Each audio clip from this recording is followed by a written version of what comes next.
All right, this is Liberty stock number 51675. It's an AgieCharmilles drill 20 EDM drill. That's it, Rod. Yeah. Let's go. Well, we popped the top off and trip out the switch, so for what it's worth. It's under power ready. I kind of ran a small cycle here a minute ago, just a small burn. And I thought that stood up by itself at one time, but I guess it didn't. So anyhow, I can bring it up a little bit in manual mode here, just to show the servo's working, if nothing else, I guess. So that's in medium. There's full up, full down, and Y. Oh, it works pretty good. They're not bad. X. I'm not going to get into the entire program method of, well, you can show a few. We're in manual. Here's where we're at. We're in the middle of a program, erosion 21. It just goes on some zigzag pattern that was somebody else was using. And there's a process optimizer. That just kind of fills itself in once I pick out what I wanted. It was copper carbide new. I think we're okay. I picked out a 0.31 thousandths rod. As you can see, it's real thin over there. So we go back to well, let me get into manual. Let me get a little bit closer. Here I'm going to bring it down slowly and just jump right back into the program just to show how it works. Something like that. Let's see how this works. I don't know if I've done it like this before, but we're on this line, erosion 21. We will need this switch to be working. Hang on a sec. The door is off. Once the door is off, the door is off. There we go. And get these out of here. We're clear.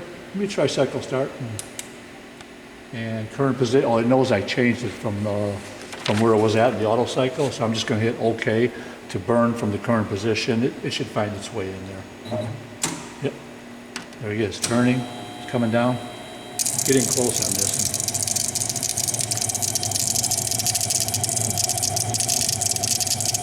And coming back up here, you can kind of see the distance, Z moving, voltage. Go a few more seconds here. My rod's stuck, but I don't even know if I got it in the choke, but it's kind of moving around a little bit. But anyhow, get the idea. It works. I'm going to stop it here. And like I said, if I wanted to jump back in, this was from the door open, get rid of that. And really, I think I can just jump back in right where it was at. And same thing, current position, I'll hit OK, it'll back up a touch, get in close, you kind of see it up a little bit, and then come right back in, yeah. Just get in close, yeah, that's what people need to see. See, it goes up, turning, coming back down again, same thing. It just picks up where it left off on the program. Yeah, so, and you see the voltage needle, two needles here, amperage, voltage. They're doing about what they should be. And we'll stop it here. Get back in the manual, just to get the electrode off of there. Bring it up. You can Yeah, see that. got them both. Okay. And yeah, and it's great. Yeah, walk around, there's not much to see, just all the covers around. Yeah. The book is over there, transformer, pump is on this side. If you want to do a quick walk over. Got the filtration over here and pump. I didn't hook any of this up yet, but. Transformer. Yeah, and the book, right? Yep, all good. All goes with it. Come back up front, this goes back on here before I forget it. You good? Yeah. Very good. Thank you, sir.